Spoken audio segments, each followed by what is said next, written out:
The sun blazed high above the desert, pouring molten light over the market square until the stones themselves seemed to sweat. The air shimmered with heat, distorting shapes, blurring the edges of stalls piled high with copper pots, figs and woven baskets. Voices rose and fell in the dusty wind, traders haggling over the price of dates, children shrieking as they darted between carts, the occasional bray of a tethered donkey. But beneath it all, like the low hum of an unseen swarm, there was gossip. Today the whispers had found their center in one woman. Zara moved through the crowd like a shadow among fire, her steps slow and precise, a basket hooked lightly over one arm. The silken veil that covered her face was the color of moonlight caught in water, shimmering faintly no matter the angle. It clung to the contours of her cheeks, a delicate thing, yet somehow untouchable.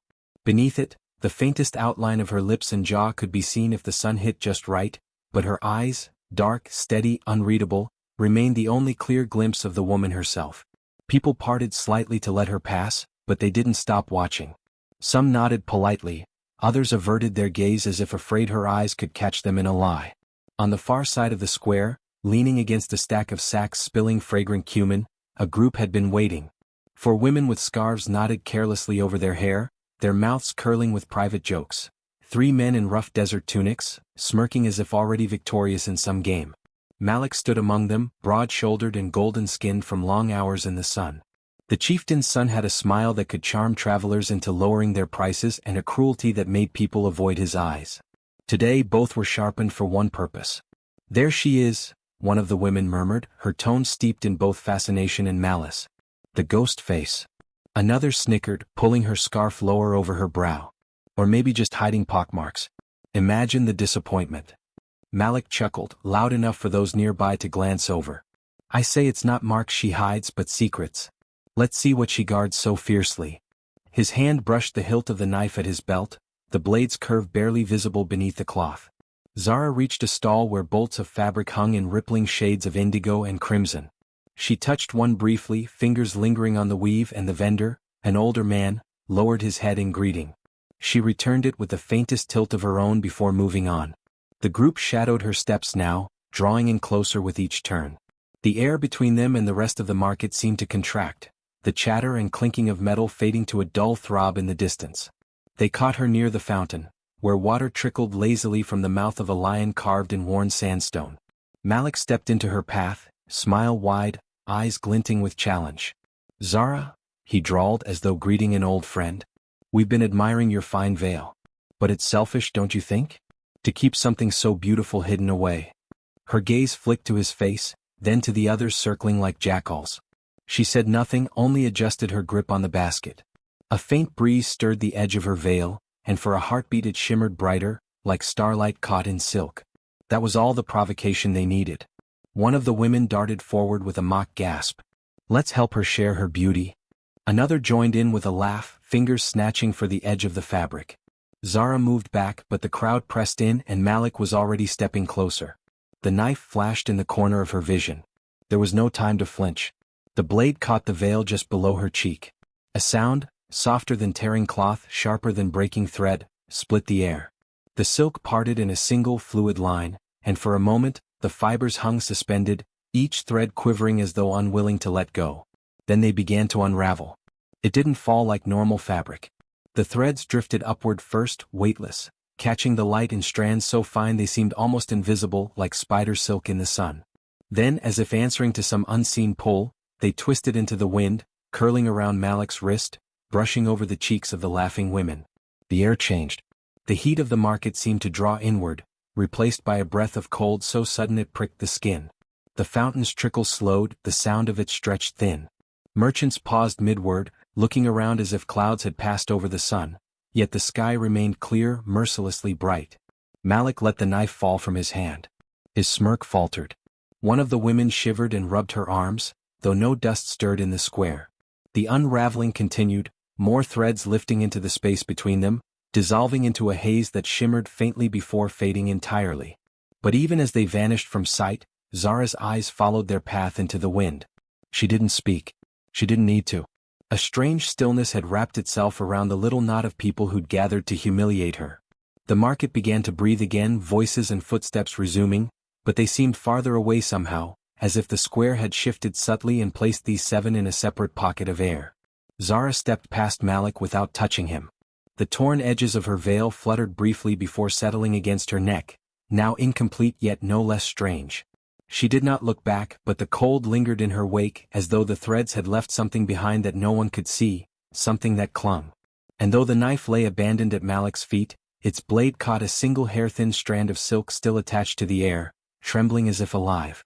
The wind in the desert had 2 voices, one harsh and dry, scouring the skin raw, and another softer, curling through the narrow streets with whispers that seemed to carry names. Zara had learned to listen to both. Her home sat on the farthest edge of the village, where the last of the mud brick houses gave way to open dunes. It was no more than 2 small rooms and a shaded courtyard, but within its walls the world felt altered. Bolts of fabric leaned against the walls like standing sentinels. Silks dyed the green of oasis palms, wool as pale as moonlight, linen tinted with the faint blush of pomegranate skin. A low table was scattered with needles so fine they could pierce the skin without pain, spools of thread in colors that didn't seem to exist in the desert beyond. There was always a faint scent of cardamom and myrrh in the air, clinging to the cloth as if it had absorbed years of careful hands working late into the night. Zara's mornings began before dawn. She rose to the cool breath of pre-sunlight air, her veil already in place before she stepped outside. From the well in the courtyard, she drew water for tea, its steam curling into her face like a silent greeting. Then she sat at her low stool, her work spread before her, and began sewing in the half-light. The rhythm of needle through fabric was steady and unhurried, each stitch a careful act as if she were binding not just cloth, but something more fragile. Travelers came to her door more often than her neighbors did. Men from caravans, their robes frayed from months on the road, brought her goods to mend. Women from distant villages asked for wedding garments sewn with charms to bless the union. She never turned away those who came with open hands and honest eyes. For them, her stitches were more than craft. They carried blessings or protection or sometimes a gentle nudge of luck. If she whispered to the thread before pulling it taut, it was only because that was how she'd been taught. Her grandmother's voice lived in her memory, low and certain. Every cloth holds a memory of where it's been. Every stitch can teach it where to go. It was from her that Zara had learned to work strands of dried herbs into hems, to tie a knot in such a way that it would loosen only when danger approached, to fold fabric so it caught the wind like a sail toward fortune. These things were not magic in the way of stories, they were simply truths known by those who paid attention to the world. But the line between skill and sorcery is thin when seen through fearful eyes. Among the villagers, Zara was tolerated but rarely embraced. Some nodded politely when passing her on the road, others made signs under their breath as if to ward off misfortune. They whispered that her veil was not a mark of modesty but a binding, that beneath it, her mouth spoke words that could not be allowed to touch the air. One boy swore he'd seen her veil move as if it were breathing, even when she stood perfectly still. A woman at the well claimed Zara's shadow did not always match her movements. These stories wound through the alleys like stray cats, growing bolder with each retelling. Zara herself gave them nothing to feed on. She kept her voice soft, her eyes lowered when spoken to in the marketplace. She paid for her dates, her bread, her herbs without bargaining. And she always returned home before the light turned gold, drawing her shutters closed against the day's last dust. In the evenings she sat cross-legged on her rug with a lantern at her side, embroidering patterns that swirled like desert storms into cloaks and shawls. If the shapes she stitched resembled old protective sigils, no one could say for certain. It was easy to call it coincidence if one wanted to. But the veil was different. None had seen her without it, not even in childhood, save for her grandmother, who had sewn it with her own hands on the night of Zara's birth. Its threads, impossibly fine, had been drawn from silk spun by desert moths that lived for only one moon cycle, and died in water from a spring that no longer existed. It shimmered faintly even in darkness, as though holding its own private light. Zara never touched it carelessly. When she cleaned it, she used rainwater collected in a clay jar sealed with wax. When she wore it, her breath moved through it like wind through woven reeds, heard but unseen. To strangers her work was a marvel. To those who measured her worth in the neatness of her stitches, she was a gift to the village. But to the restless, the envious, and the cruel, her quiet mastery was an irritation. They did not understand how her hands could make a garment that seemed to protect its wearer from misfortune. They could not bear the thought that she carried something precious against her skin, something they could not claim or comprehend. And so, the whispers grew sharper. It was not the first time the village had tried to break what it feared.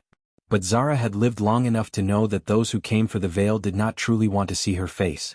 They wanted to unmake the thing they did not understand, to prove that what set her apart was nothing after all. She went about her days as she always had, stitching blessings into cloth, tracing patterns with her fingertips, feeling the slight thrum beneath certain threads as if they remembered where they came from. And if, now and then, she paused with her needle in midair, listening to the wind's softer voice curling through her shutters, it was only because it seemed to be practicing her name. Malik had grown up in the center of the village's attention, and he had learned to treat it as his birthright. Being the chieftain's son meant never waiting for the best dates at the market, never paying the full price for bread, never hearing the word no without the taste of insult on his tongue. His friends, for other young men with sharp laughter and looser morals, moved with him like shadows, quick to echo his jokes and amplify his grudges. One afternoon, just after the high sun had begun its slow descent, Malik strolled into Zara's courtyard unannounced. His companions followed, spreading themselves lazily around the space as if it already belonged to them. Zara looked up from her work, a length of pale blue cloth pooled in her lap. It was a rare weave, soft as a sigh, with a faint pattern that shifted like ripples on water. "That one," Malik said, pointing at it. "Name your price." Zara rose, her hands still on the fabric. "It is promised," she replied evenly. "To who?" Malik's tone sharpened. "A woman in the next town. She sent word months ago." "You can promise her something else," one of the companions said with a smirk. "That cloth is wasted on a stranger." Zara shook her head, the movement slow but final. "A promise once made cannot be unmade for coin." Malik's smile thinned. "You think my coin is not worth your time?" "I think," Zara said, her voice still soft but carrying a weight that pressed the air between them, "that a man's worth is not measured in coin." The words were not meant as an insult, but Malik heard them as one. His companions exchanged quick glances, their expressions sharpening into something predatory. Malik said nothing more, only turned abruptly and left the courtyard, his shadow dragging long in the late light. But his silence was not surrender, it was the storing of heat, waiting for the right wind to fan it into flame. By the next day the story had already shifted. Malik was telling anyone who would listen that Zara had refused him because she thought herself above the chieftain's son. His companions embroidered the tale further, claiming she had mocked him, even laughed at his offer. Around the well, in the market, in the shaded courtyards where gossip cooled with the afternoon air, the story took root. Some villagers shook their heads, unwilling to believe she would speak so openly against Malik. Others, eager to see her humbled, embraced the tale. "She's been growing too proud," one woman murmured over her basket of figs. "Ever since the travelers started seeking her work." A man who had once been turned away from her door because he brought no payment muttered, "She thinks she's untouchable behind that veil." For Malik, each repetition of the story was a thread tightening around his pride. His companions fed him new reasons to take offense. They told him that the blue cloth had been meant for a foreign merchant, perhaps a lover. They reminded him that some whispered about charms sewn into her fabrics, that her veil itself might hold secrets she thought too precious for the likes of him. By the end of the week, Malik was no longer thinking of the cloth at all. He was thinking of the look in her eyes when she refused him, steady, unshaken, as though his power meant nothing to her. He had seen fear in countless faces before, but not in hers. That absence was an insult deeper than any word. It was his friend Rafi who finally said it aloud, "You could take what you want from her. No one would stop you." The others nodded, their agreement unspoken but certain. Malik's jaw tightened, and in his mind, the refusal was no longer a small slight over a piece of cloth, it was a challenge to his place in the village. And Malik had never been a man to let a challenge go unanswered. The market square was always loudest on the first day after the caravans arrived. Traders from distant cities unfurled their wares, spices in jars of colored glass, copper bracelets, bolts of cloth stamped with foreign dyes. The air was thick with the mingled scents of roasting lamb, crushed mint, and the faint tang of camel sweat. It was the day Malik chose, for the square's bustle would ensure not only an audience but the kind of audience that loved nothing more than a spectacle. In the shadow of the chieftain's courtyard wall, Malik stood with his companions. He was dressed in his finest robe, embroidered in gold thread that caught the sun, but his smile was colder than the desert wind before a storm. Around him, the others leaned close, their voices low but charged. "She'll be here," Rafi said, scanning the stalls. "She always comes for thread when the traders are in." Malik's eyes narrowed. "Then we wait. But not quietly. Let them know there will be something worth watching." One of the younger men grinned and slipped into the crowd. Moments later, Malik could hear the whispers starting. Just threads at first, weaving quickly into something larger. Malik's going to teach the seamstress a lesson, someone murmured near the bread stall. He's going to take that witch's veil, another voice added near the spice merchant. The rumor spread as fast as the smell of fresh-baked flatbread, and with it came a current of anticipation. By the time the sun had begun its slow tilt toward afternoon, people were already angling for better positions in the square. Children tugged at their mothers' skirts, eager to see the chieftain's son in action. Men lingered after their purchases, pretending to haggle for longer than necessary. The market was becoming a stage and Malik was the promised act. "You're certain she won't fight back?" asked Basim, the tallest of the group, his voice carrying a note of unease. Malik laughed, a short, dismissive sound. "She hides behind her veil because without it, she has nothing. She'll clutch at it like a child clutches a blanket. We'll strip it away and show everyone what's beneath. Maybe it's a scar, maybe it's an old woman's face, maybe nothing at all. Whatever it is, the mystery will be gone. Her power will be gone. And if she curses you?" Rafi teased, though there was a flicker of seriousness in his eyes. Malik's smile didn't falter. "Then I will curse her back with the weight of my name. Let's see which holds more sway." The others chuckled, emboldened by his arrogance. Malik leaned against a stall, his arms crossed, his gaze fixed on the road leading from the outer edge of the village. The hum of the market began to feel different, charged, almost expectant. Somewhere, a drum beat in lazy rhythm, but even that seemed to pulse in time with the murmurs growing thicker in the air. When Zara finally appeared, she was exactly as they imagined, moving with the quiet grace that infuriated Malik most of all. Her veil shimmered faintly in the light, a texture that was neither plain cloth nor fine lace, but something in between, as if it had caught threads of dawn itself. Her hands carried a small basket of mending, and her eyes were lowered, but the set of her shoulders told Malik she had heard the whispers. "There she is," Rafi muttered. Malik stepped forward, blocking her path. "Zara," he said loudly enough for those nearest to turn their heads. "Tell me, does your veil hide beauty or shame?" Her gaze lifted, calm and unblinking. "It hides neither. It is mine." A ripple of laughter moved through the crowd, though it was uncertain, tinged with discomfort. Malik took a half-step closer. "Then let us see what you guard so fiercely. Or is it magic you keep woven in there?" "You speak as though you are owed what is mine," Zara replied. "I am owed respect," Malik said, his voice sharpening. "And you will give it before all who stand here." He turned slightly to address the crowd. "Today we will see the truth she hides. And when we do, we'll all know she is no greater than the rest of us." The murmurs grew louder, the people pressing in. Some looked eager, others uneasy, but Malik could feel the weight of their attention, and it fed him. "Hold her," he ordered softly to his companions, his hand resting lightly on the hilt of his dagger. "When I tear it, I want no struggle to spoil the moment." And so the trap was set, not for her humiliation alone, but for the satisfaction of a man who had mistaken cruelty for victory. The market square was always loudest on the first day after the caravans arrived. Traders from distant cities unfurled their wares, spices in jars of colored glass, copper bracelets, bolts of cloth stamped with foreign dyes. The air was thick with the mingled scents of roasting lamb, crushed mint, and the faint tang of camel sweat. It was the day Malik chose, for the square's bustle would ensure not only an audience but the kind of audience that loved nothing more than a spectacle. In the shadow of the chieftain's courtyard wall, Malik stood with his companions. He was dressed in his finest robe, embroidered in gold thread that caught the sun, but his smile was colder than the desert wind before a storm. Around him, the others leaned close, their voices low but charged. "She'll be here," Rafi said, scanning the stalls. "She always comes for thread when the traders are in." Malik's eyes narrowed. "Then we wait. But not quietly. Let them know there will be something worth watching." One of the younger men grinned and slipped into the crowd. Moments later, Malik could hear the whispers starting. Just threads at first, weaving quickly into something larger. "Malik's going to teach the seamstress a lesson," someone murmured near the bread stall.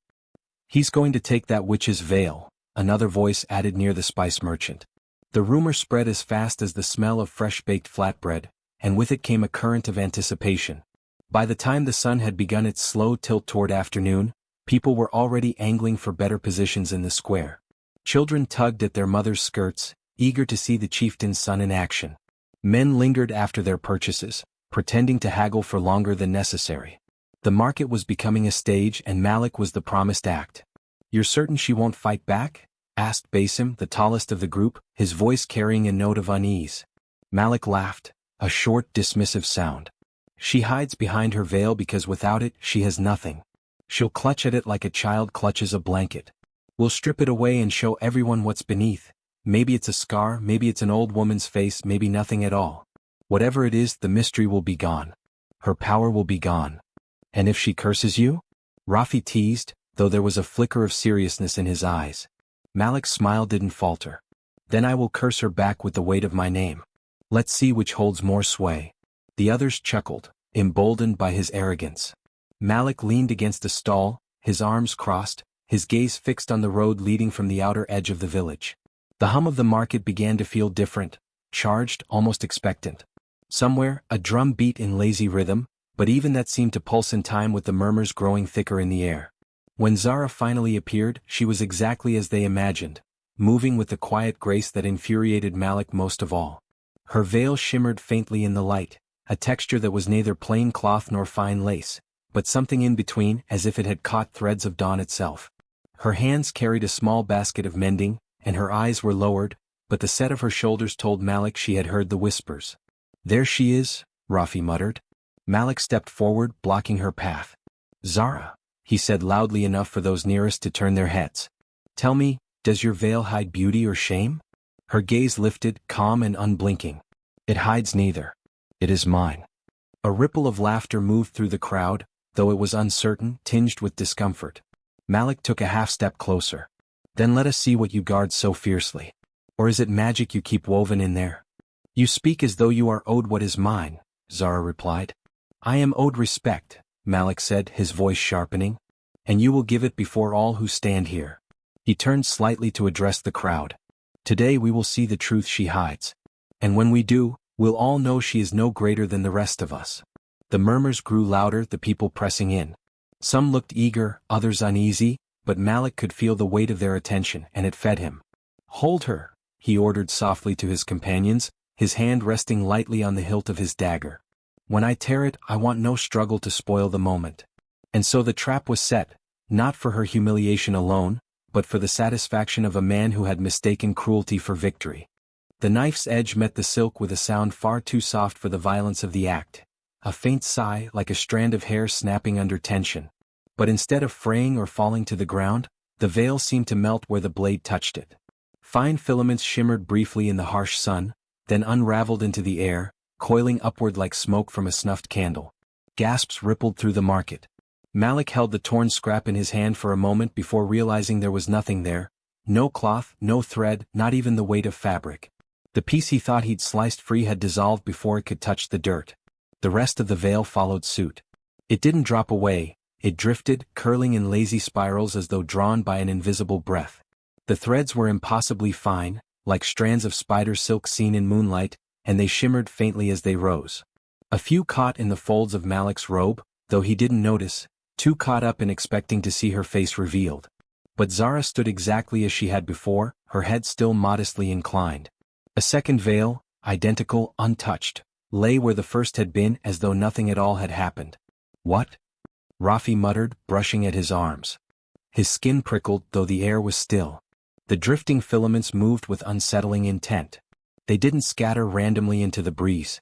Instead, they curled back down toward Malik and his companions, touching their cheeks, their hands, the bare skin at their throats.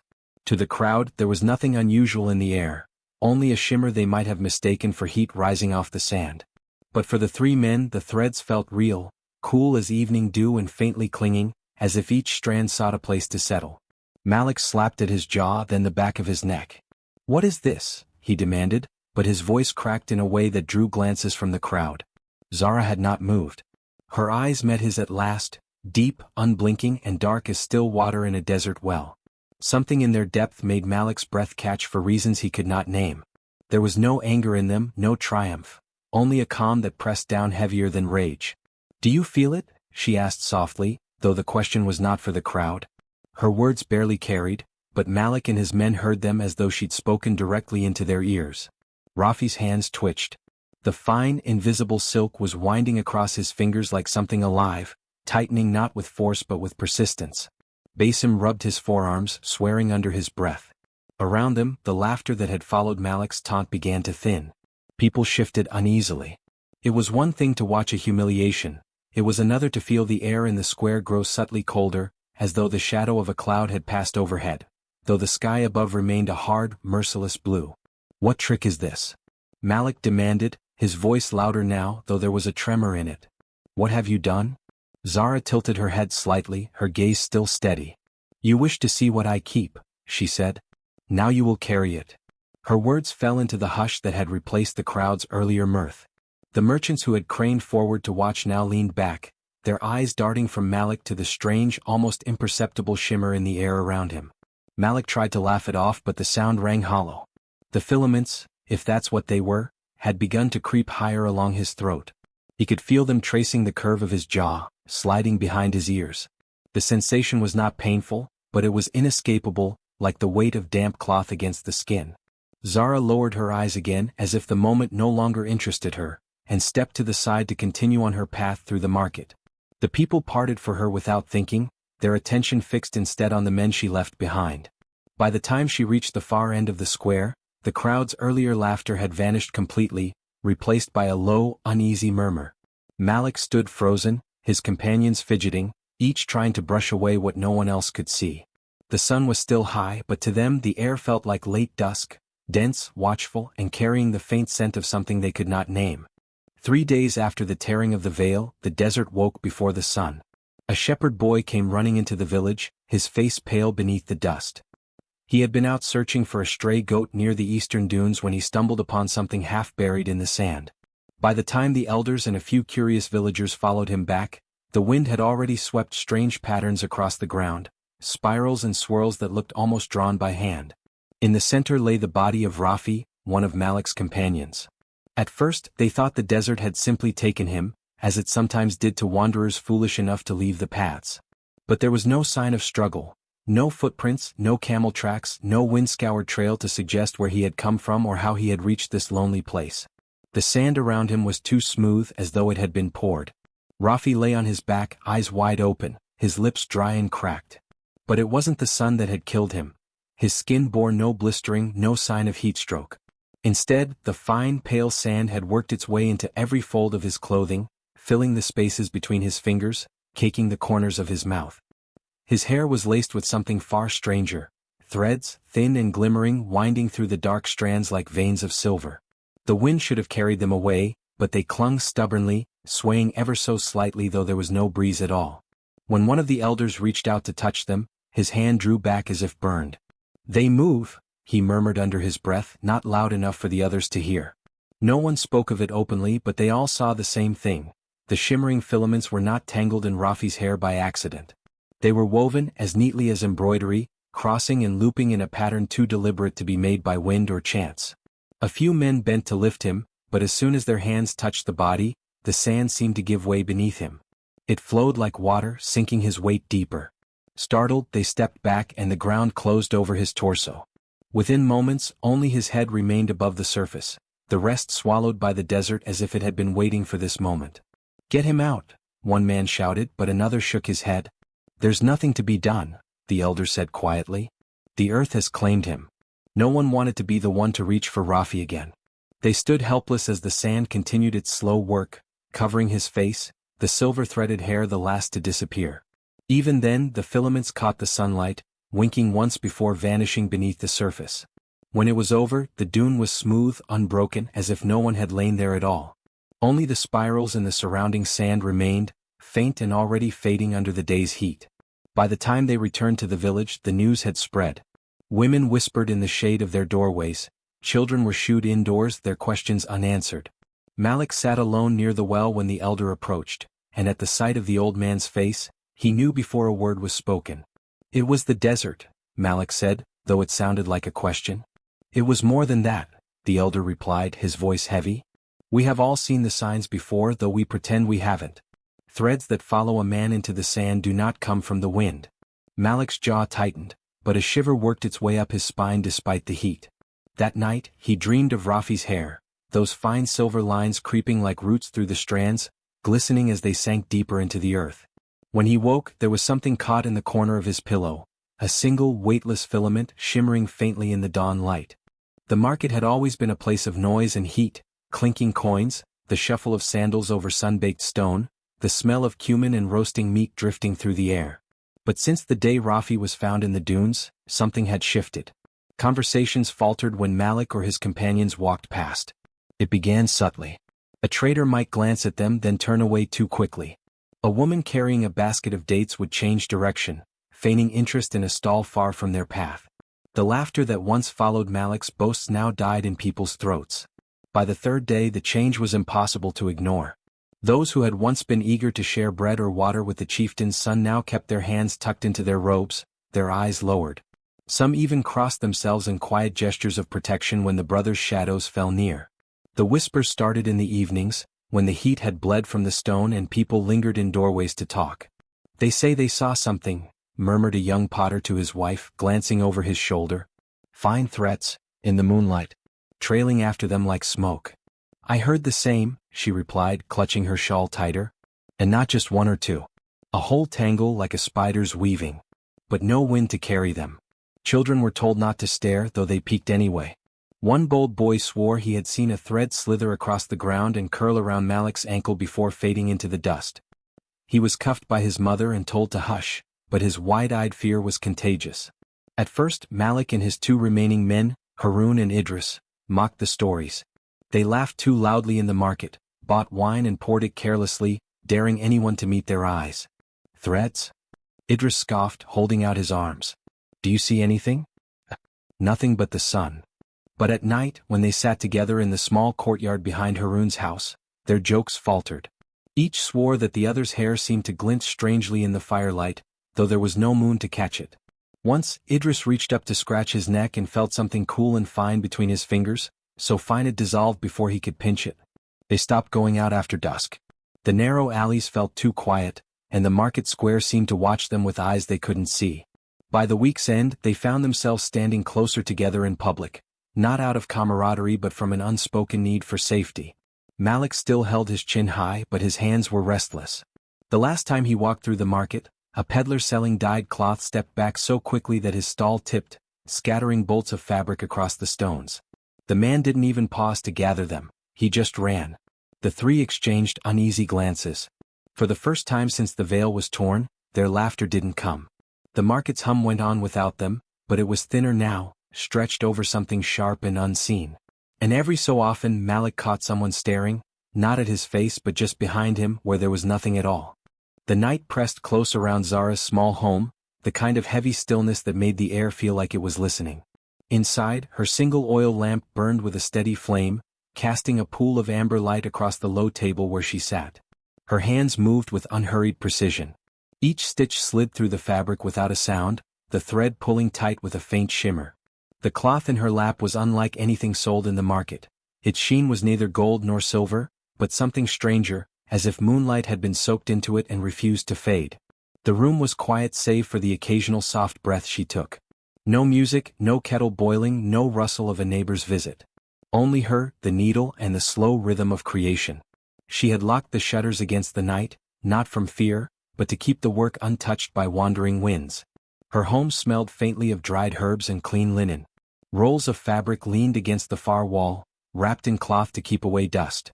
Spools of thread in muted colors sat in a carved wooden box, each one wound as neatly as the day she spun it. She did not hum or sigh as she worked.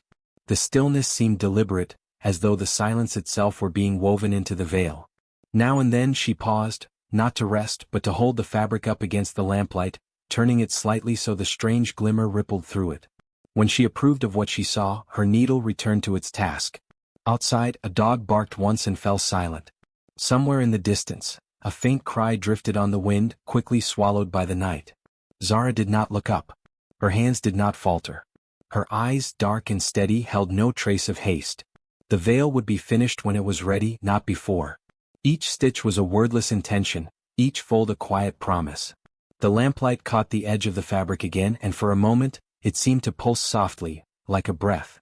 Zara's expression did not change, but her fingers lingered on the edge, smoothing it once before continuing. By the time the moon reached its highest point, the veil had grown long enough to spill over her knees, pooling onto the floor. She draped it carefully over the table's edge, where it shimmered faintly in the dim room. The oil in the lamp hissed quietly as it burned lower. Zara tied off the last stitch for the night, setting her needle aside. She brushed her hands over the cloth once more, then folded it gently and placed it in a plain wooden chest. When she rose, the room felt heavier, as if the quiet she had been feeding into the work had thickened into something tangible. She blew out the lamp, and the darkness welcomed her like an old friend. The storm had come without warning. One moment the desert sky was a pale, unbroken blue. The next, a wall of ochre and gold rose from the horizon, twisting and writhing as if the earth itself had decided to walk. The market scattered in panic. Doors slammed, shutters clattered closed, and the streets emptied in a rush of sandals on stone. Malik's companions, Rashid and Farim, had been out beyond the village edge, arguing over whether they should confront Zara again. The first gust struck them hard, stinging their faces with grains of sand sharp as glass. "Get back!" Rashid shouted over the rising roar, but the storm moved faster than they could. The wind became a living thing, clawing at their clothes, snatching their breath. They staggered blindly, arms up to shield their eyes. Through the shifting curtain of grit, Rashid thought he saw movement, a pale shimmer low to the ground, sliding toward them like a ripple in water. He blinked hard, but the sand only thickened, pressing against his skin, filling his ears with a muffled hum. Farim tried to shout something, but his voice was swallowed by the storm. They reached for each other, their fingers brushing briefly before another surge of wind tore them apart. When the storm finally died, the desert lay eerily still. Sand lay in new ripples and ridges, reshaping the familiar edges of the land. Villagers stepped cautiously outside, their voices low. It was the children who found them first, two shapes half swallowed by the earth, lying in shallow depressions as if the wind had carved beds for them. They were still, their faces turned toward the pale sky, eyes closed. Across the surface of the sand stretched a fragile, intricate weave of silk threads, so fine they were almost invisible. In the morning sun they caught the light and shimmered like frost. Gasps spread through the gathering crowd. No one dared touch the silk, but they could not look away. It was beautiful in a way that made the stomach twist, delicate patterns looping into circles, crossing and knotting with impossible precision. And then, as the first hot gust of the day blew across the dunes, the silk simply vanished. One breath it was there, the next it was gone, leaving only smooth sand and the bodies beneath. The elders exchanged dark glances, murmuring to each other in low voices. Children were pulled away and someone began muttering prayers under their breath. Malik stood apart from the rest, his jaw tight, his skin pale. He did not look at the graves for long. But even when he turned away, he swore he could still feel something fine and cold brushing against his neck, like the ghost of a thread waiting to tighten. The night was unusually still, the kind of still that presses against the ears and makes the heart thrum louder than usual. Malik crept through the narrow alleys of the village, his robe brushing the stone walls, each step measured and tense. The streets were empty, but he imagined eyes watching from every shadow, whispers riding the wind with every gust of sand. He reached Zara's home at last, the faint glow of a lamp seeping through the shutters. He hesitated, taking a deep breath that came out in a harsh rasp. His hands trembled as he pushed the door open, and the familiar scent of dried herbs and fine cloth hit him. Inside, Zara sat at her low table, her hands working steadily. A nearly finished veil lay before her, draping across the surface like liquid moonlight. The threads caught the lamp's flame and shimmered faintly, twisting in patterns that seemed alive. Malik's voice broke the silence. "Lift it. Take back whatever you've done," he demanded, though the words felt feeble, swallowed by the room's weight. Zara did not flinch. She did not speak.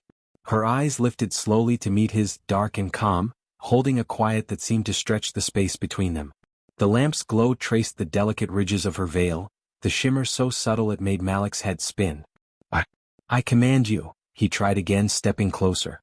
"You will undo this. My companions, my men, this ends now." But her hands continued their work, weaving the last stitches into the cloth with serene precision. Each motion was deliberate, measured and unaffected by his shouting. The glow of the nearly finished veil reflected in her eyes, like starlight trapped in dark water. Malik's anger began to twist into fear. He could see, even in the dim light, that the threads on the veil seemed to pulse faintly, almost in time with his own heartbeat. He tried to look away, but his gaze kept snapping back, drawn to the shifting patterns. "You think you are safe here behind your cloth?" he spat, his voice rising. "You cannot. A sudden, imperceptible shimmer ran across the veil, as if a whisper of wind had passed through the room. Malik staggered slightly, his throat tightening though the air was still. He rubbed at his neck, imagining a scratch or a splinter but found nothing. His pulse raced. Zara's silence was a presence heavier than any words he could have spoken. She offered him nothing, no apology, no threat, no curse. Only the sight of the veil, nearly complete, its fabric alive with a strange light and motion that made him feel like an intruder in a sacred space. Malik's bravado faltered. His hands, which had once gripped daggers and dictated the movements of others, now fumbled uselessly at his sides. The floor beneath him seemed to hum faintly, each stitch in the veil resonating with a quiet authority he could neither touch nor resist. The minutes stretched endlessly. Malik's breath came shallow and fast, and his mind reeled with dread he could not explain. The lamp's flame flickered, casting long shadows across the walls, and for the first time, he realized he was utterly alone, powerless in a room where one woman held everything. He stumbled backward, finally breaking his gaze from the veil, but it seemed to follow him still, shimmering faintly in the edges of his vision. His own reflection in the polished surface of a copper tray caught his attention, and for a brief instant, he saw threads clinging lightly to his hair, invisible to anyone else but tangible to him. He fell to his knees, chest heaving, voice caught between a plea and a sob. What have I done? Please." Zara did not answer. She simply continued, her hands steady, her veil almost complete. The quiet in the room was absolute, and Malik felt the weight of the unseen threads pressing closer, tightening in silence. By the time he finally crawled out of her home, he was broken. His shadow fell long and thin on the sand outside, a shadow already touched by the unseen threads that followed, wrapping, winding, binding, silent, invisible, inexorable.